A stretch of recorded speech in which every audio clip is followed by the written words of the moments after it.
بسم الله والصلاة والسلام على رسول الله صلى الله عليه وسلم. Frères et sœurs en islam, salam alaikum wa rahmatullahi ta'ala wa barakatuh. Je ne sais pas si vous avez remarqué, souvent ou des fois, on a tendance à croire que Dieu Allah Azza wa Jalla agit dans l'instant. Mais parfois, il attend.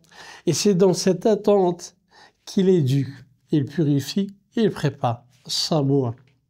Sabour, ce n'est pas un Dieu lent, là, c'est un Dieu sage qui attend que ton cœur comprenne ce que ta bouche n'aurait jamais su demander. Sabour, frère et sœur en islam, vient du sad, ba, wara, qui signifie patience, mais pas que, patience extrême, endurance avec maîtrise, contenir sans exploser. Ce nom ne se trouve qu'une seule fois dans la sunna, la tradition prophétique, mais il résume l'une des qualités majeures d'Allah Azza wa Jalla dans toute sa splendeur. Il ne punit pas immédiatement, mais il laisse du temps à la miséricorde. Et la miséricorde, elle devance son châtiment. Allah Azza wa Jalla, tabaraka wa ta'ala, est plus patient avec toi que tu ne l'es avec toi-même, avec ta propre personne. Tes péchés, tu retombes, tu oublies et pourtant il te laisse revenir encore et encore. Pourquoi? Dis-moi par Allah pourquoi. Parce que sa patience n'est pas une faiblesse, c'est un acte d'amour. C'est que Allah t'aime, alors sois fier de son amour. As-sabour, frères et sœurs en islam, toi et moi, tu vis dans un délai qui te frustre.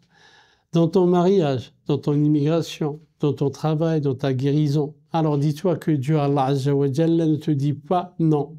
Il ne te dit pas encore. Tu vois des injustices énormes dans le monde, comme ce qui se passe actuellement dans ce monde. Et tu te demandes pourquoi ne réagit-il pas? Ben parce qu'il attend l'heure de la justice parfaite, pas la vengeance impulsive. Toi, tu es éducateur, parent, soignant. Tu dois porter les fautes des autres. Oui, voilà, des fois tu les portes. Ben, inspire-toi de sabour. Sabour, la patience active. Celle qui construit sans se venger. C'est ça, si tu veux apprendre à sabour et comment le pratiquer dans ton quotidien. Alors que te dire de plus? Ô toi, dans la patience, c'est une miséricorde.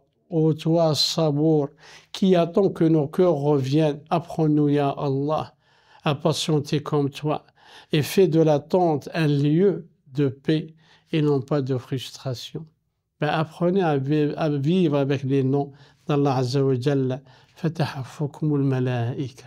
Que dire de plus si ce n'est prenez soin de vous, qu'Allah guide nos pas et je vous dis à la prochaine fois si Allah nous donne longue vie. Salam alaikum wa rahmatullahi ta'ala wa barakatuh.